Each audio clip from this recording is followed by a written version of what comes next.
बातमीपत्रामध्ये आता पाहणार आहोत सकाळच्या महत्त्वाच्या 100 बातम्या अतिशय वेगवान स्वरूपात सुरुवात करूया।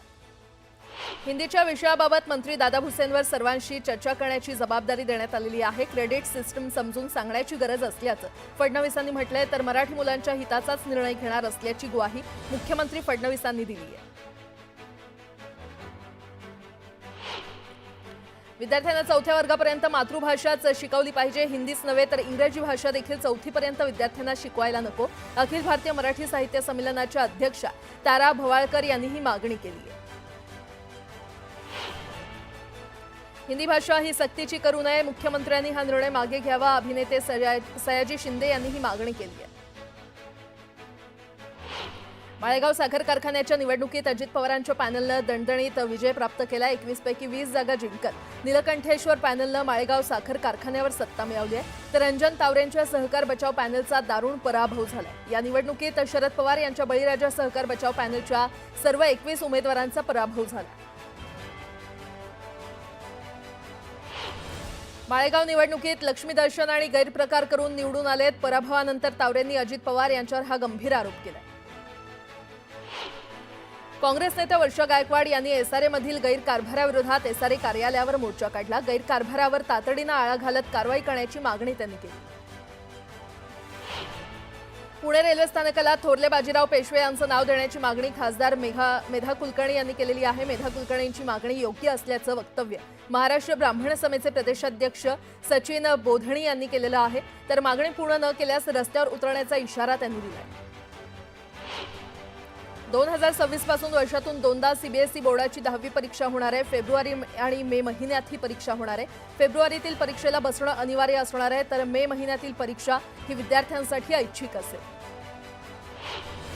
नवी मुंबई पालिकेचा विकास आराखडा मंजूर झाला आणि यामुळे नवी मुंबईतील विकास कामांना गती मिळणार आहे। दरम्यान पालिकेच्या मेडिकल कॉलेज आणि रुग्णालय होऊ नये म्हणून खासगी रुग्णालयांनी सुपारी घेतल्याचा आरोप मंदा म्हात्रे यांनी केला आहे।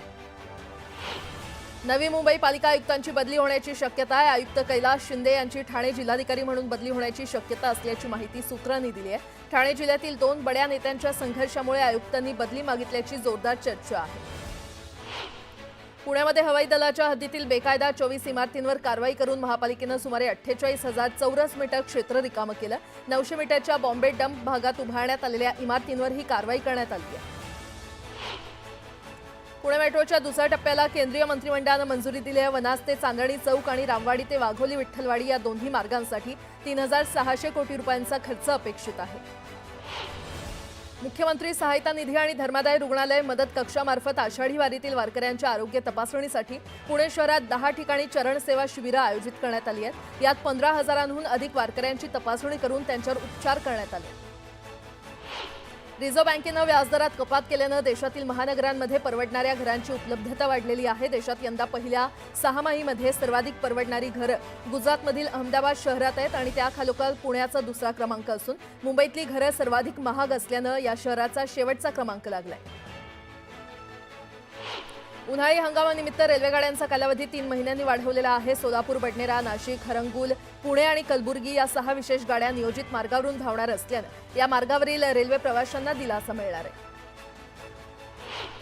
राज्यात खरीप हंगामातील पिकांसाठी राबवण्यात येणारी पीक विमा योजना फक्त 2च विमा कंपन्यांच्या माध्यमातून राबवण्यात येते आणि त्यामुळे गेल्या काही वर्षांपासून योजनेच्या अंमलबजावणीमध्ये होत असलेला गोंधळ आणि गैरप्रकाराला आळा बसण्याची शक्यता आहे। महसूल वाढीसाठी मुंबई महापालिकेच्या मालकीच्या जागेचा लिलाव करण्याबाबतची निविदा प्रक्रिया पूर्ण झाली असून दोन्ही जागांच्या विक्रीतून पालिकेला 1,152 कोटी रुपये मिळणार आहेत। वरळी अस्फाल्ट प्लांटची जागा ही 783 कोटी रुपयांना, तर क्रॉफर्ड मार्केटची जागा 369 कोटी रुपयांना देण्यात आली आहे। मध्य रेल्वेवरील लोकलच्या प्रथम श्रेणी डब्यामध्ये विना तिकीट प्रवासी वाढल्यानं त्या डब्यातील तिकीटधारक प्रवाशांची गैरसोय होते आणि त्यामुळे धडक मोहीम राबवत मध्य रेल्वेनं विना तिकीट प्रवाशांवर कारवाई करत त्यांच्याकडून 3,18,000चा दंड वसूल केलाय। जवळपास 984 विना तिकीट प्रवाशांवर कारवाई करण्यात आलेली आहे।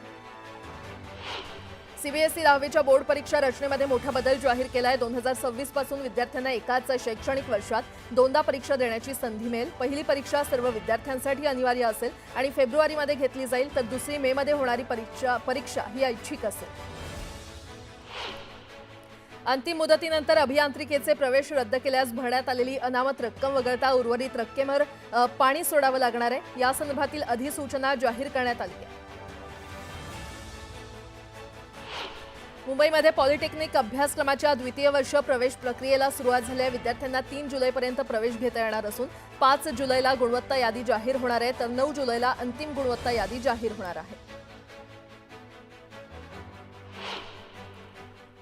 आता एक सविस्तर बातमी पाहूयात। घरगुती, औद्योगिक आणि व्यावसायिक अशा सर्वच ग्राहकांच्या वीज दरात आगामी 5 वर्षात कपात करण्याचा आदेश देत महाराष्ट्र विद्युत नियामक आयोगानं वीज ग्राहकांना दिलासा दिलाय।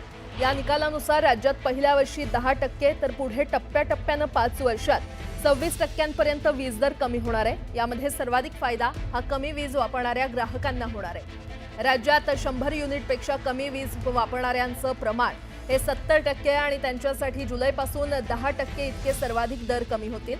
100 पासून 500 युनिट पर्यंतची वीज वापरणाऱ्या ग्राहकांना 1 जुलैपासून वाढीव दरानं विजेचं बिल भरावं लागणार आहे।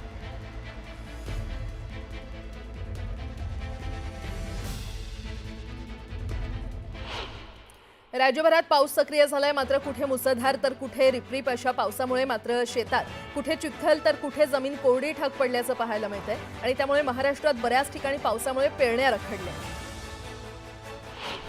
मुंबईला पाणी पुरवठा करणाऱ्या तलावांच्या पाणलोट क्षेत्रामध्ये जोरदार पाऊस पडल्यानं पाणी पातळी वाढली होती, मात्र पावसाचं प्रमाण घटताच जलसाठ्यात देखील घट होऊ लागली आहे, त्यामुळे पालिकेकडून चिंता व्यक्त केली जाते। खडकवासला धरणाच्या सांडव्यातून मुठा नदी पात्रात सुरू असलेला 676 क्युसेकवरून विसर्ग वाढवून 1730 क्युसेक करण्यात आलाय। पावसाच्या प्रमाणानुसार आणि आवश्यकतेनुसार या विसर्गात पुन्हा बदल होऊ शकतो, अशी माहिती मुठा कालवे पाटबंधारे उपविभागाचे उपविभागीय अभियंत्यांनी दिली आहे। आगामी पंढरपूर आषाढी वारीसाठी पंढरपूर इथे पूर पाणी पातळी धोकादायक स्थितीमध्ये जाऊ नये यासाठी उजनी धरणाची पाणी पातळी 70% स्थिर ठेवण्यात आलेली आहे। पाणीसाठा 20 टीएमसी पर्यंत रिकामा ठेवणार आहे, जेणेकरून पूरस्थिती टाळण्यास मदत होईल, अशी माहिती धरण व्यवस्थापकांनी दिलेली आहे। छत्रपती संभाजीनगरात मुसळधार पावसानं हजेरी लावली आहे। जिल्ह्यामध्ये सर्वदूर संततधार पाऊस कोसळत असल्यानं पिकांना जीवनदान मिळालंय। पावसाच्या आगमनानं शेतकऱ्यांमध्ये आनंदाचं वातावरण आहे। कोल्हापुरात मुसळधार पावसानं हजेरी लावल्यानं गगनबावडा, राधानगरी, भुदरगड, आजरा तालुक्यात अतिवृष्टी झाली आहे। धरणातील विसर्ग वाढवल्यानं नद्यांच्या पाणी पातळीतही वाढ झालेली आहे। पंचगंगा नदी पहिल्यांदाच पात्राबाहेर पडून 32 फुटांपर्यंत गेलेली आहे। मुंबई महापालिकेला लोकसेवा आयोगाकडून आणखी 7 सहाय्यक आयुक्त मिळणार आहेत। महाराष्ट्र लोकसेवा आयोगाकडून यादी जाहीर करण्यात आली आहे। 1975 ते 1977 मधील आणीबाणी कालावधीत लोकशाहीकरता लढा देताना मिसाळ DIR अंतर्गत सामाजिक आणि राजनैतिक कारणासाठी कारावास भोगलेल्या व्यक्तींचा ठाणे जिल्हाधिकारी कार्यालयामध्ये सन्मान करण्यात आला। मुख्यमंत्र्यांच्या स्वाक्षरी देऊन त्यांना सन्मानित करण्यात आलं। शिर्डी येथील साईबाबांच्या दरबारात भक्तांची गर्दी असते। देश विदेशातून दररोज हजारो लोक इथे येतात। साई संस्थेनं या भक्तांसाठी आता एक मोठा निर्णय घेतलाय। साई मंदिरात ब्रेक दर्शन सुरू होतंय, ज्यामुळे सामान्य दर्शन रांगेत उभ्या असलेल्या भाविकांना फायदा होणार आहे। वारकरी संप्रदायात तुळशीच्या माळेला मोठं महत्त्व आहे। तुळशीच्या माळा बनवण्याचं काम पंढरपुरात मोठ्या प्रमाणात सुरू आहे। विठ्ठलाच्या पूजेत तुळशीचा वापर केला जातो आणि भक्त तुळशीचाच हार हा विठ्ठलाला अर्पण करत असतात। संत गजानन महाराजांची पालखी धाराशिवच्या उपळा गावात दाखल झाली आहे। यावेळी गावकऱ्यांनी पालखीवर फुलांची उधळण करत पालखीचं स्वागत केलं। मालवाहतूकदार आणि प्रवासी वाहनधारकांच्या प्रलंबित मागण्या मान्य न झाल्यास राज्यातील वाहतूकदार बचाव कृती समितीनं 1 जुलैपासून संपाचा इशारा दिलाय। या संपामुळे राज्यातील शालेय बस, कर्मचारी वाहतूक, अत्यावश्यक वाहतूक सेवा आणि राज्यांतर्गत खासगी वाहतूक सेवा विस्कळीत होण्याची शक्यता आहे।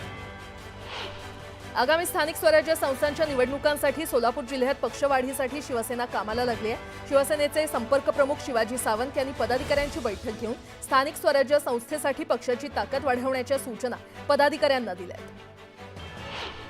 दावोस परिषदेतून महाराष्ट्रात एकूण 15.72 कोटी रुपयांची परदेशी गुंतवणूक झाली आणि या कालावधीत 80%हून अधिक प्रकल्प प्रत्यक्षात उतरलेत। दावोसमध्ये करण्यात आलेल्या 46 सामंजस्य करारांपैकी 20 उद्योगांना जागा देण्यात आली आहे आणि त्यातून महाराष्ट्रात वर्षभरात 1 लाखाहून अधिक रोजगार निर्मिती मिळाली आहे, असा दावा उद्योगमंत्री उदय सामंत यांनी केला। राज्यात कोविडमधून लोक बरे होत आहेत। 16 जून रोजी राज्यात सक्रिय रुग्णांची संख्या 512 वर पोहोचली होती। त्यात आता घट होऊन सक्रिय रुग्णांची संख्या ही 256 वर आली आहे। ठाण्यातील मोघरपाडा येथील 174.76 हेक्टर जमीन MMRDAला एकात्मिक मेट्रो कार डेपोसाठी देण्याबाबतच्या राज्य सरकारनं काढलेल्या अधिसूचनेच्या वैधतेला आव्हान देणारी याचिका उच्च न्यायालयानं फेटाळून लावली आहे। ही जमीन राज्य सरकारची आहे आणि कायद्यानुसार वापरण्याचा अधिकार सरकारलाच आहे असं न्यायालयानं नमूद केलं। बीडच्या आष्टी तालुक्यातील गहिनीनाथ गडावरून पंढरपूरकडे दिंडीचं प्रस्थान झालंय। पालखी सोहळ्यामध्ये हजारो वारकरी सहभागी झालेत। संत वामनभाऊ महाराजांनी 131 वर्षापूर्वी हा पालखी सोहळा सुरू केला। वाशिम जिल्ह्यामध्ये मुसळधार पावसानं चांगलीच हजेरी लावली। कारंजा, रिसोडसह मानोरा, मंगरुळपीर आणि कारंजा या 6 तालुक्यात पावसाचा जोर जास्त होता। तर या पावसामुळे खरीपाच्या पेरण्यांना नवसंजीवनी मिळाली आहे, तर काही सखल भागात पावसाचं पाणी देखील साचलेलं आहे। गणेशोत्सवाच्या पार्श्वभूमीवर कोकणात जाणाऱ्या चाकरमान्यांसाठी जलमार्गाने प्रवासाची मोठी सुविधा उपलब्ध होणार आहे। मुंबईहून मालवण, रत्नागिरी आणि विजयदुर्गच्या दिशेने जाणाऱ्या रोरो बोट सेवेच्या चाचण्या आता अंतिम टप्प्यात पोहोचल्या असून लवकरच या मार्गांवर प्रत्यक्ष सेवा सुरू होणार आहे।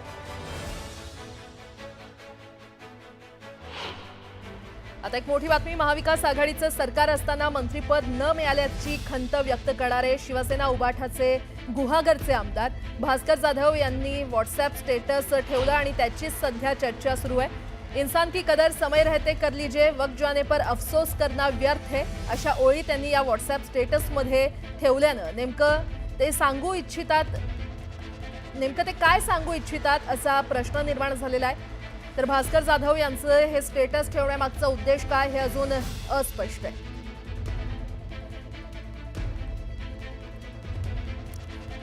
तर भास्कर जाधव यांनी व्हॉट्सअॅप स्टेटसवर काही ओळी पोस्ट केल्या आणि त्याचीच आता चर्चा सुरू आहे। त्यांच्या स्टेटसचा नेमका अर्थ काय घ्यायचा असा प्रश्न आता सगळ्यांना पडला।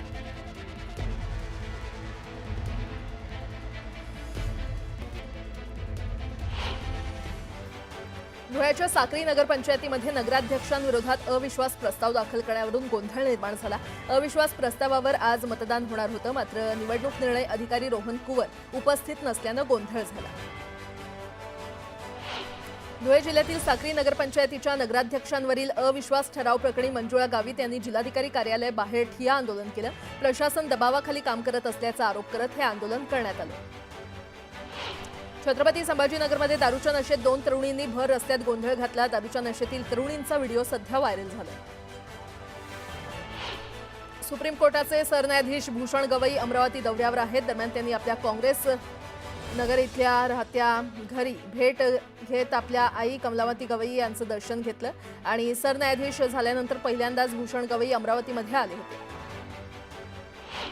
मध्य प्रदेशातील काही कंपन्यांचे सोयाबीनचे बोगस बियाणे निघाल्याची तक्रार समोर आलेली आहे। नांदेड जिल्ह्यातून हा प्रकार समोर आलाय। बियाण्यांच्या शेकडो बॅगा उगवल्याच नाहीत, तर बोगस बियाणे विकणाऱ्या कंपनीवर गुन्हे दाखल करून पेरणीसाठी बियाणं द्यावं अशी मागणी शेतकऱ्यांनी केली आहे।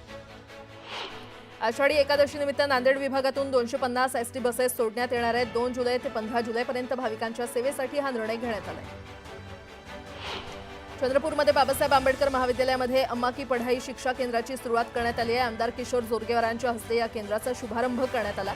स्पर्धा परीक्षेची तयारी करणाऱ्या विद्यार्थ्यांना या केंद्राचा मोठा फायदा होणार आहे।